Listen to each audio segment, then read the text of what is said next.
ఈ ఆచారాన్ని కొనసాగించడం, మరి ముఖ్యంగా రైతుల పండగ భావిస్తాం అందరం కూడా.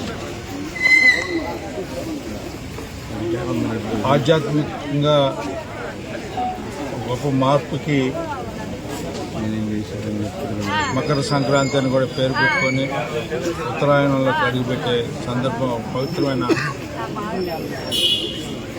సందర్భంగా మనం చెప్పుకుంటూ ఉంటాం. ఆధ్యాత్మికంగా కూడా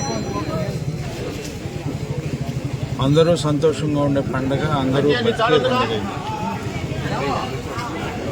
ఎందుకంటే పంటలు వస్తే ఆర్థికంగా అందరికీ కూడా వెసులుబాటు ఉంటుంది. తద్వారా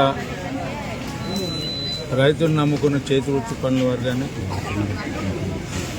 రైతు మీద ఆధారపడిన రైతు కూలీలు కానీ, అదేవిధంగా రైతు పశువుల్ని మీద ఆధారపడి వ్యవసాయం చేసుకునే పండగ ఆది నుంచి ఆ రకమైనటువంటి సంస్కృతి సాంప్రదాయానికి ప్రత్యేకంగా పశువుల్ని ప్రేమించి పూజించుకునే పండగ. అందుకే ఈ 3 రోజుల పండగ కూడా భోగి, సంక్రాంతి, అదేవిధంగా ప్రత్యేకంగా ఇన్ని 3 రోజులు చేసుకునే పండగ, అతిపెద్ద పండగ సంక్రాంతి పండుగ. అలాంటి సంక్రాంతి పండుగ సందర్భంలో అందరం కూడా కలిసి, మరి ముఖ్యంగా ఈ రోజున రాజకీయంగా కూడా ఒక మాట చెప్పుకోవాల్సిన అవసరం ఉంది. నాయకత్వంలో ప్రజలందరూ కూడా సుఖ సంతోషాలతో, ఆనందంతో,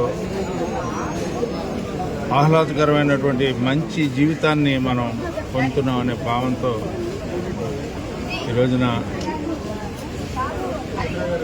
ఈ రాష్ట్రంలో పాలన ఉంది.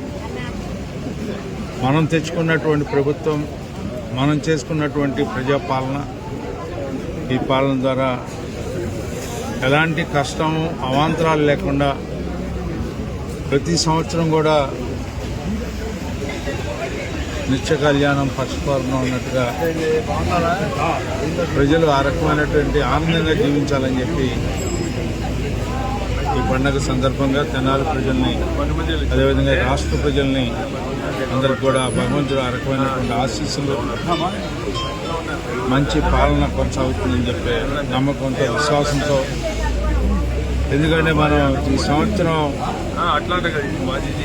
8 నెలల కాలం మనం చూసుకున్నట్లయితే ఎన్నో రకాలైనటువంటి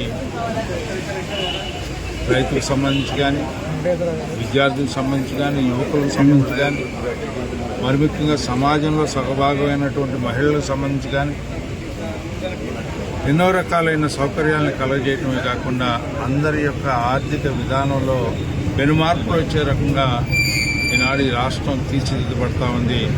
దీంతోపాటు కళ్ళకన్నా అమరావతిని సాధించుకోబోతా ఉన్నాం, పోలవరాన్ని సఫలం చేసుకోబోతా ఉన్నాం, పరిశ్రమలు స్థాపించుకోబోతా ఉన్నాం.